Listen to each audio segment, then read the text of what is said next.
Hey everyone, welcome to my channel Discover Study with your Political Science mentor प्रीति बोरा।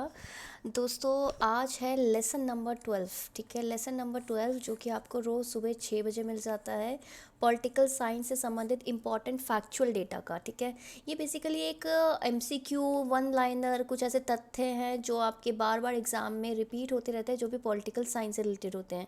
जैसे कि UGC net JRF हो गया, PGT हो गया, टीजीटी हो गया, जेएनयू एंट्रेंस हो गया, पीएचडी का एंट्रेंस एग्ज़ाम हो गया, असिस्टेंट प्रोफेसर का एंट्रेंस एग्ज़ाम हो गया, ये सबसे एसोसिएटेड ये सारे डेटाज होते हैं। राइट, ये बार बार आपके रिपीट होते रहते हैं, इसलिए मेरी कोशिश है कि यार मैं ना कुछ 10 से 15 मिनट की आपको रोज़ वीडियो दे दिया करूं सुबह सुबह 6 बजे। तो क्या करोगे आप, मैं आपसे ना इस वाली वीडियो सीरीज़ में ना बहुत सारे कमेंट में आंसर भी पूछती हूँ, क्योंकि आप बोलते हो ना कि यार हमें डेट्स याद नहीं होती, हमें ईयर याद नहीं होता, हमें फैक्ट याद नहीं होते। तो मैं आपको वन लाइनर फैक्ट कराती भी हूँ, स्टेटमेंट वगैरह सारी चीज़ें कराती हूँ और आपसे क्वेश्चन भी पूछती हूँ, ताकि आपका क्या हो कि डेली ना कुछ आप फैक्ट याद करो जो कि आपकी रैंक इंप्रूव करने में हेल्प करे। देखो अगर आपको अच्छी रैंक लेके आनी है तो एनालिसिस कंसेप्ट समझने के अलावा आपको फैक्चुअल डेटा भी याद करना पड़ेगा, और इसी के लिए है सीरीज़। ठीक है, तो चलिए स्टार्ट करते हैं। वीडियो को लाइक ज़रूर कर देना, कमेंट में जितने भी मैं क्वेश्चन पूछूंगी उसका आंसर ज़रूर देना, और प्लीज़ यार इस सीरीज़ को शेयर करो, क्योंकि इतनी अमेजिंग सीरीज़ को अगर आप शेयर नहीं करोगे तो ऑब्वियसली बताऊँ बहुत ही डीमोटिवेटिंग लगता है कि इतनी अच्छा कंटेंट भी शेयर नहीं हो रहा है, एंड फिर आप ही का लॉस होता है। ठीक है, सो कल तक हमने क्या करा था, कल तक मैंने आपको बताया था कि औरबिंदो घोष वाला हमने कर लिया था। आज हम स्टार्ट करेंगे ईवी रामास्वामी नाइकर से। ठीक है, ईवी रामास्वामी नाइकर से हम स्टार्ट करने वाले हैं। बेसिकली ईवी रामास्वामी नाइकर को दूसरा नाम क्या है, पेरियार। ठीक है, जो इनको बोलते हैं, जिनको बोलते हैं फादर ऑफ मॉडर्न तमिलनाडु, यानी कि तमिलनाडु के आधुनिक आधुनिक जो तमिलनाडु है उसके जनक के रूप में इन्हें माना जाता है। जो पेरियार है ना, उनको हिंदुइज्म ना बेसिकली एक टूल लगता था। ठीक है, बेसिकली एक उपकरण लगता था, किसके हाथ में, ब्राह्मण्स के हाथ में। क्यों? अपना वर्चस्व, अपना डोमिनेशन करने के लिए, और परपेचुएट्स। और इससे क्या होता था, कास्ट सिस्टम, जैसे कि जो कास्ट में जो वर्ण सिस्टम है, ऐसे अलग अलग कास्ट में विभाजन नहीं हो रखा, ब्राह्मण, क्षत्रिय, वैश्य, शूद्र, इसमें जो विभाजन हो रखा है ना, ये बोलते थे कि यार ब्राह्मण्स ना ये हिंदुइज्म नाम के टूल को, उपकरण को यूज़ करते हैं और अपने समाज को बांट देते हैं कास्ट के बेसिस पे। ठीक है, और उस चीज़ को ये क्या करते थे, आलोचक भी थे, क्रिटिसाइज़ करते थे, विरोध भी करते थे, अपोज करते थे। इन्होंने कांग्रेस कब ज्वाइन की थी, इन्होंने इंडियन नेशनल कांग्रेस ज्वाइन करी थी आपकी 1919 में। बट क्योंकि इनमें ना थोड़ा वैचारिक अंतर होते थे इनकी कांग्रेस से, और स्पेशली गांधी जी से, तो इसलिए इन्होंने क्या करा, उसे रिज़ाइन कर दिया 1925 में। इन्होंने एक स्टेटमेंट दी है, कभी भी आपको ना इस तरीके का ना स्टेटमेंट बेस्ड फैक्ट पूछ लेते हैं कि यार ये वाली स्टेटमेंट किसने दी है। Religion should be destroyed, Congress should be destroyed, Gandhi should be destroyed, Brahmin should be destroyed, god should be destroyed, इस तरीके की स्टेटमेंट दे रखी है कि धर्म को नष्ट करना चाहिए, कांग्रेस को नष्ट कर देना चाहिए, गांधी जी को नष्ट कर देना चाहिए। किसने बोल रखा है? दिस इज़ आपके ईवी रामास्वामी नाइकर।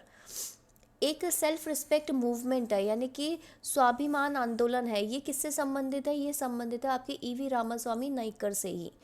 ठीक है, ठीक है, Dravida Naidu, Congress, justice party and DMK. Basically ये आपको पता है कि द्राविड़ कज़गम, ठीक है, कांग्रेस, आईएनसी और जस्टिस पार्टी, इन तीन पार्टी से एसोसिएटेड थे। ठीक है, आपको पता है जस्टिस पार्टी का ही इन्होंने रीनेम किया था, क्योंकि वो पार्टी इतना मतलब जो उसके एम्स एंड ऑब्जेक्टिव थे वो ढंग से नहीं हो रखे थे। इस वजह से इन्होंने बोला कि यार इसको ना एक रिवाइवल करते हैं, एक रिवाइवल तरीके से मतलब नया लेके आते हैं। तो उन्होंने उसका नाम रखा द्राविड़ कज़गम, और फिर द्राविड़ कज़गम आपको पता है फर्दर डीएमके में डिवाइड हुई, फिर डीएमके से फिर आपका एआईएडीएमके और डीएमके, ये सब बना, इस तरीके से आपका है। ये बेसिकली एंटी हिंदी जो आपका मूवमेंट थी ना, यानी कि गैर हिंदी आंदोलन, उसके भी कौन मतलब ये पार्टिसिपेंट थे नीचे द्राविस्तान में, दैट वाज आपका पेरियार। नेक्स्ट है आपका Mohammad Iqbal. Mohammad Iqbal was born in Sialkot. कहाँ पे पैदा हुए थे? सियालकोट में पैदा हुए थे। नया शिवाला एक पोयम है, ठीक है, नया शिवाला एक पोयम है जो कि किसने लिखी है? जो मोहम्मद इकबाल ने लिखी है। ठीक है, एक कॉन्सेप्ट है तौहीद, ठीक है, जिसका मतलब होता है unity of life, unity of God and unity of humanity. ठीक है, इसका मतलब होता है जीवन की एकता, ईश्वर की एकता और मानवता की एकता। ठीक है, ये तौहीद तो कभी भी आ सकता है कि तौहीद का मतलब क्या है इनमें से, तो आप लिख सकते हो आप। अब नेक्स्ट आता है आपका फैक्चुअल डेटा कि एम एन रॉय को क्या बोलते हैं, एम एन रॉय को बोलते हैं फादर ऑफ इंडियन कम्युनिज्म, यानी कि भारतीय साम्यवाद के जनक के रूप में किसे जाना जाता है, इस तरीके से क्वेश्चन आ सकता है। तो आपका आंसर क्या होगा, M N Roy. M N Roy किससे रिलेटेड है, एम एन रॉय रिलेटेड है रेडिकल ह्यूमनिज्म से, ठीक है, कट्टरपंथी मानवतावाद से एसोसिएटेड है एम एन रॉय। औरबिंदो ने बेसिकली डिनाउंस किया था the theory of dictatorship of proletariat because it would establish totalitarianism, ठीक है। औरबिंदो घोष बेसिकली जो सर्वहारा वर्ग की तानाशाही है उसके सिद्धांत को का उन्होंने विरोध किया था और बोला था कि अधिनायकवाद स्थापित करेगा, इसलिए ये सही नहीं है, यानी कि ये भी तो टोटलिटेरियनिज्म है, ये भी तो गलत चीज़ है, तो इसको भी सपोर्ट नहीं करना चाहिए। नेक्स्ट आता है आपका factual data, V D Savarkar. V D Savarkar कब पैदा हुए थे, 1883 में, ठीक है। ये हिंदू राष्ट्र, ठीक है, इन्होंने हिंदू राष्ट्र बनाया था, इनके लिए हिंदू राष्ट्र अलग है, ठीक है। बेसिकली ये किसको हिंदू मानते हैं, ये बोलते हैं कि जो भी लोग आपके भारत है उसको क्या मानता है, हिंदुस्तान है, भारत है, उसको क्या मानता है, अपनी होली प्लेस मानता है, और अपनी जो नेशनल प्लेस मानता है उसको क्या बोलोगे आप, हिंदूज बोलोगे, भी आगे आएगा भी, ठीक है। According to fundamental of bonds, ठीक है, ये बोलते थे ना कि यार कौन कौन हिंदू है, हिंदू में कौन कौन जुड़ा हुआ है, हिंदूज आर कॉमन एंटिटी, कि क्या क्या कॉमन एंटिटीज़ है, किस सूत्र से ये लोग जुड़े हुए हैं। देखो, राष्ट्र से, जाति से और संस्कृति से। राष्ट्र, जाति, संस्कृति वो 3 धागे हैं जिससे आपके सारे हिंदूज एक ही सूत्र में बंधे हुए हैं। सावरकर के अनुसार द मेकिंग ऑफ हिंदू राष्ट्र was counted more than anything else, ठीक है, unity, racial unity and religious unity.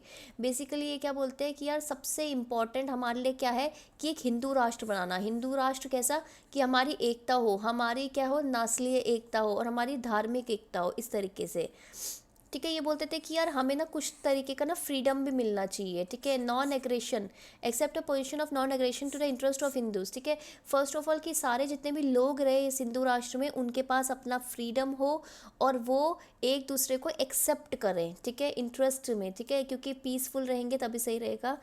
अब मुझे आप एक चीज़ बताना, मुझे वी डी सावरकर के द्वारा लिखी गई कुछ बुक्स की लिस्ट देना, मैं आपको बाद में तो लिस्ट दूंगी, ठीक है। ये फैक्चुअल तो डेटा आपका चलता रहेगा, इसकी बहुत वीडियोस आनी है, राइट, 50 तो अप्रॉक्सीमेटली आएगी, तो आराम से बैठो, सारी चीज़ें मिलेंगी। बी आर अम्बेडकर, ठीक है, के द्वारा लिखी गई, क्या इन्होंने क्या इस्टेब्लिश किया था, हितकर्णी सभा, ठीक है, हितकर्णी सभा। वट अच्छा, ये एक बुक है, ठीक है, ये बुक है, मुझे इसका ईयर आप कमेंट सेक्शन में लिख के बताओ। What Congress and Gandhi have done to the untouchables, ठीक है, ये बुक है। कांग्रेस और गांधी ने अछूत के साथ जो किया है, मतलब क्या है कि किस तरीके से उन्हें इस्टेब्लिश किया है, उस पर लिखा गया था, ये अम्बेडकर द्वारा लिखी गई थी, मुझे इसका ईयर देखना है। According to Ambedkar caste system has evolve from Manusmriti in Bhagavad Gita and Ramayana, ठीक है। अम्बेडकर के अनुसार भगवत गीता और रामायण में मनुस्मृति से जाति व्यवस्था का विकसित हुआ है, ठीक है, विकसित हुई है।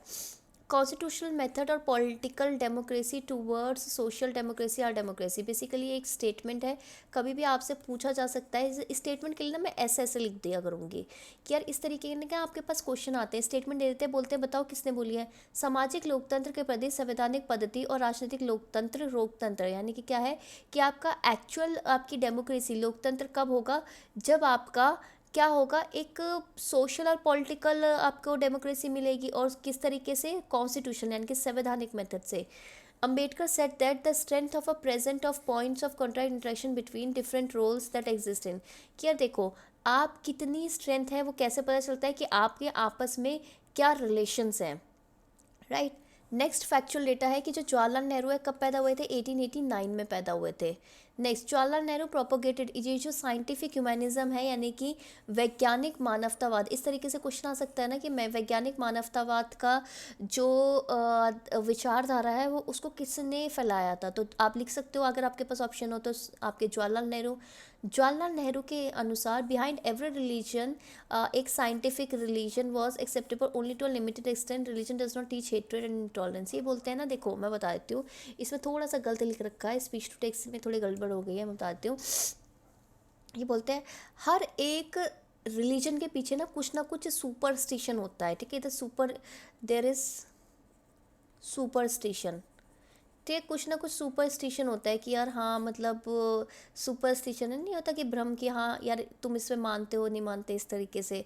और अगर मैं रिलीजन की बात करूँ तो एक बोलते हैं कि सुपरस्टिशन है, तो लेकिन अगर मैं जवाहरलाल नेहरू की बात करूँ वो तो साइंस लॉजिक रीज़न इन सब चीज़ों को मानते हैं, इसलिए ना वो रिलीजन को ना थोड़े लिमिटेड सेंस में ही एक्सेप्ट करते थे।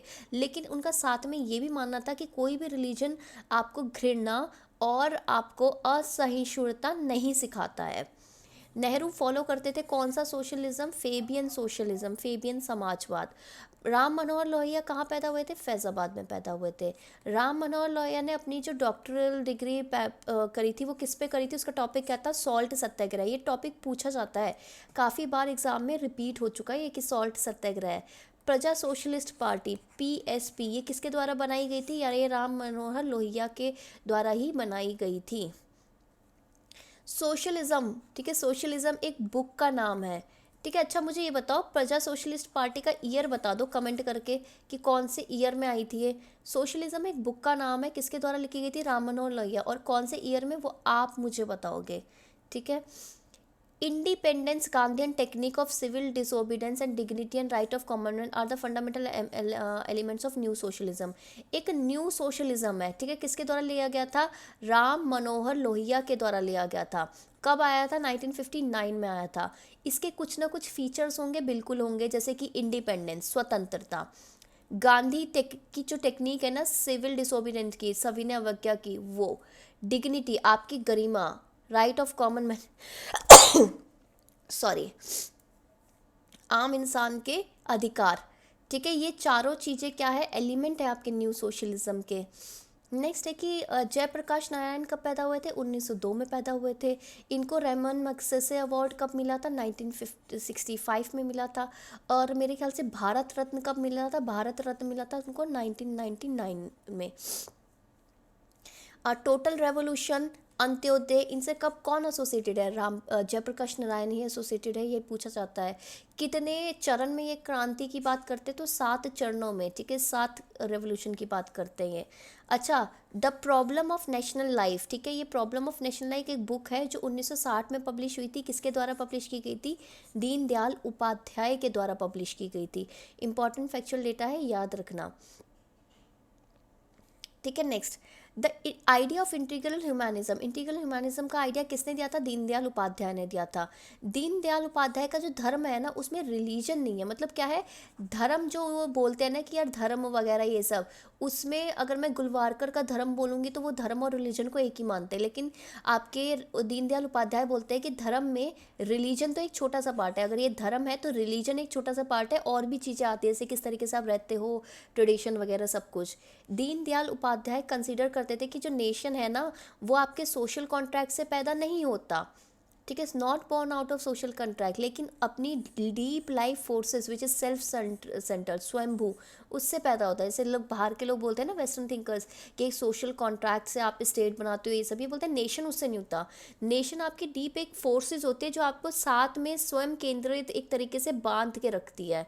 अकॉर्डिंग टू दीनदयाल उपाध्याय के अनुसार what is justice, what is truth be determined by धर्म, कि क्या आपका न्याय है और क्या आपका सच है वो कौन बताएगा? वो धर्म बताएगा।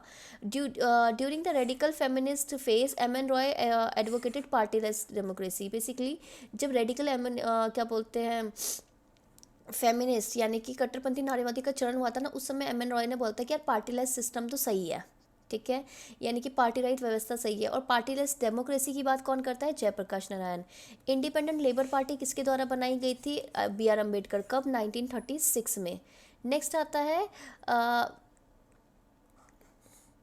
ठीक है, ये आइडियल रियल ये तो छोड़ दो, ये भी हटा दो, गलत टाइप हो गया है।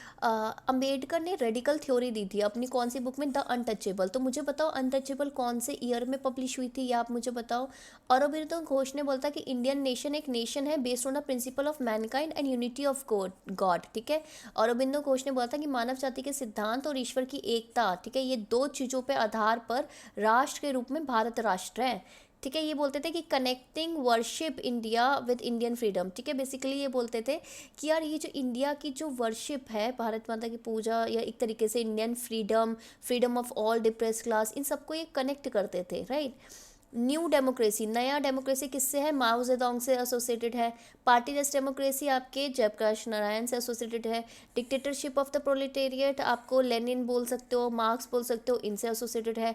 गांधी जी क्या कहते थे, the earth has enough resources to satisfy everybody's need but not their greed. Gandhi ji ने कहा था कि पृथ्वी के पास सभी की ज़रूरत को पूरा करने के लिए पर्याप्त संसाधन है, लेकिन किसी के लालच को पूरा करने के लिए बिल्कुल भी नहीं है। बहुत सही बात है। आ, अच्छा, ये ईयर है कि कौन सा कब पैदा हुए थे। महात्मा गांधी 1969, अरबिंदो घोष आपके 1972, oh sorry 18। V D Savarkar आपका 1883, अंबेडकर आपका 1891। ये मैंने क्यों लिखा है, क्योंकि आपको क्रोनोलॉजी में लिखाने के लिए ये सारे काफ़ी बार आ रखे हैं। नो कॉम्प्रोमाइजेज बेसिकली किसके द्वारा लिखी गई है, अरबिंदो घोष, बिल्कुल कॉम्प्रोमाइज़ नहीं करेंगे। कब, 1903 में। हिंदू राज, ठीक है, हिंदू राज किसने लिखी है, दैट इज़ आपका गांधी जी। कब, आपके आपके 1909। ये हिंद स्वराज होना चाहिए, हिंद स्वराज, ठीक है। हिंदुत्व बुक किसकी है, वी डी सावरकर की। कब, 1923 की। ये इंपॉर्टेंट डेटा है, ये सारे ईयर याद होने चाहिए जो मैं स्टार मार्क कर रही हूँ। राणा डे, गांधी और जिन्ना, राणा डे, गांधी और जिन्ना किसने, B R Ambedkar, 1943। Star mark याद करो इसे। ये जितने भी मैंने स्टार मार्क करे हैं ना, अगर मैंने ईयर दिया भी हुआ है ना, फिर भी कमेंट सेक्शन में मुझे दोबारा लिख के दो। कल्चरल नेशनलिज्म का मतलब है कि नेशनहुड आपका कल्चरल आइडेंटिटी के बेस्ड में हो। सांस्कृतिक राष्ट्रवाद का तात्पर्य सांस्कृतिक पहचान पर आधारित राष्ट्रहित से है। विंस फ्रीडम, ठीक है, India wins freedom, basically India ने फ्रीडम को जीता। ये किसकी बुक है, अबुल कलाम आज़ाद की, 1988 में लिखा है। माई एक्सपेरिमेंट विथ ट्रुथ किसकी बुक है, महात्मा गांधी की। कब आई थी, 1927, ठीक है। Star mark again. Ideas of justice किसका है, अमर्त्य सेन का। कब आया था, 2009 में। स्ट्रगल, ठीक है, India struggle, Indian struggle book है, किसके द्वारा लिखी गई है, सुभाष चंद्र बोस के द्वारा। कब, 1940, ठीक है, ये याद होना चाहिए। इंडियन नेशनल कांग्रेस ने पूर्ण स्वराज की डिक्लेरेशन कब की थी, 1930 में। वाइसरॉय का इनविटेशन आया था गांधी जी को कि यार अवार्ड कॉन्फ्रेंस में जाना है दिल्ली में। कब, 1918 में, और उसके अगले साल ही आपका जलियांवाला बाग वाला हुआ था। जयप्रकाश नारायण ने बेसिकली पीसफुल, शांतिपूर्ण, टोटल रेवोल्यूशन, पूर्ण क्रांति की गुहार कब लगाई थी, 1974 में। अब ये मुझे बताओ कि कौन से, कहाँ लगाई थी, जगह का नाम आप बताओगे। द शेड्यूल्ड कास्ट फेडरेशन किसके द्वारा आया है, क्या ये बी आर अम्बेडकर है, दिस इज 1942 में आया। अनटचेबल्स 48। नाटा कांग्रेस कब हुई थी, 1894 में, ठीक है, आता है, ये इंपॉर्टेंट है। बेलगांव सेशन जिसके प्रेसिडेंट, इकलौता सेशन जिसके प्रेसिडेंट गांधी जी थे, कब हुआ था, 1924 में। हु वर द शूद्रस, ठीक है, ये एक बुक है, किसके द्वारा लिखी गई है, is it B R Ambedkar, ये 1945 की है। एनिलेशन ऑफ कास्ट, ये भी बी आर अम्बेडकर की बुक है, 1935 की, सॉरी 1936 की होगी, ठीक है। फेडरेशन वर्सेस फ्रीडम, ये किसकी बुक है, मुझे कमेंट सेक्शन में बताओ। दिस इज आपका 1939 की बुक है। तो ये हो गया आपके इंपॉर्टेंट फैक्चुअल डेटा आज का। आई होप आपको अच्छा लगा होगा सेशन। तो चलिए मिलते हैं कल सुबह 6 बजे, तब तक के लिए बाय बाय, टेक केयर। और इस सेशन को एटलीस्ट 2 बार तो पक्का देखना, ठीक है, तभी याद होगा। Okay, bye.